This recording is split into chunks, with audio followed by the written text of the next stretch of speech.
হযরত বাইজিদ বুস্তামি এমন কোন দিন যাইতেন না দৈনিক 1000 বার দুরূদ শরীফ না পড়া ঘুমাইতেন।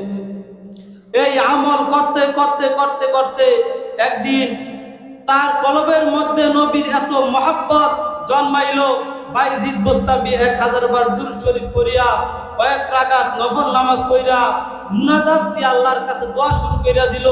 দোয়া করে, আল্লাহ তোমার বন্ধুর দুরূদ পড়তে পড়তে বন্ধুর সাথে কি পরিমাণ আমার সুসম্পর্ক হয়েছে, মালিক তুমি তো জানো। আর কতদিন বন্ধুর জন্য আমি এই দুরূদ পড়ব, মালিক আজকে তোমার বন্ধুকে আর আমার সাথে বাইজিদের সাথে একটু সম্পর্ক করে দাও, এই বাইজিদের সাথে তোমার বন্ধুর একটু মোলাকাত করে দাও। বাইজির চোখের পানি কানতে কানতে ওই নামাজের বিছানায় ঘুমায় গেল। ঘুমের ঘরে দেখতেছে আল্লাহ তাআলার নবী তার ঘরে হাজির, ঘরটা আলোকিত হয়ে গেল। নবীকে দেখিয়া বাইজিদ কান্দে আর বলে, নবী আপনার জন্য এতদিন কষ্ট করলাম, এত দুরূদ পড়লাম, এত দোয়া করলাম আল্লাহ তাআলার কাছে, হে আল্লাহ তাআলার নবী আজকে আমার ঘরে আপনি আসছেন, আমার তো কপালটা ধন্য হয়ে গেল, আপনি আমাকে একটা কিছু দিয়া যান। বাইজিদ তোমার কি লাগবে? বলে, আমার দরকার শুধু জান্নাত।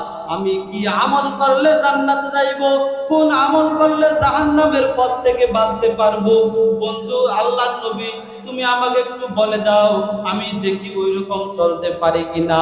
আল্লাহর নবী মুহাম্মদুর রাসূলুল্লাহ সাল্লাল্লাহু আলাইহি ওয়াসাল্লাম বলে, বাইজিদ তোমার ঘরে কি আমার মালিকের কালাম আছে কিনা, কোরআন শরীফ আছে কিনা? বাইজিদ বলে, কোরআন শরীফ আছে। এই বাইজিদ তুমি বেশি বেশি এই কোরআন তেলাওয়াত করবা। কোরআনটাকে তুমি কি মনে করছো? এইটা হইল কালাম, স্বয়ং আল্লাহ রব্বুল আলামিনের কথা হইল এই কোরআন।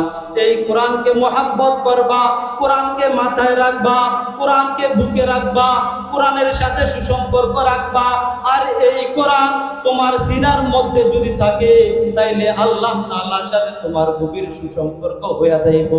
আর এই কোরআনের মধ্যে আল্লাহ তাআলা যেটা আদেশ করছে ওইটা তুমি মানবা, যেটা আমার মালিক নিষেধ করছে রে বাইজি তুমি ওইটা তুমি পরিত্যাগ করবা, ওইটা মানবা না, তাইলে তো তুমি জান্নাতের পথ পাওয়া যাইবা, তুমি কামিয়াব হয়ে যাইবা।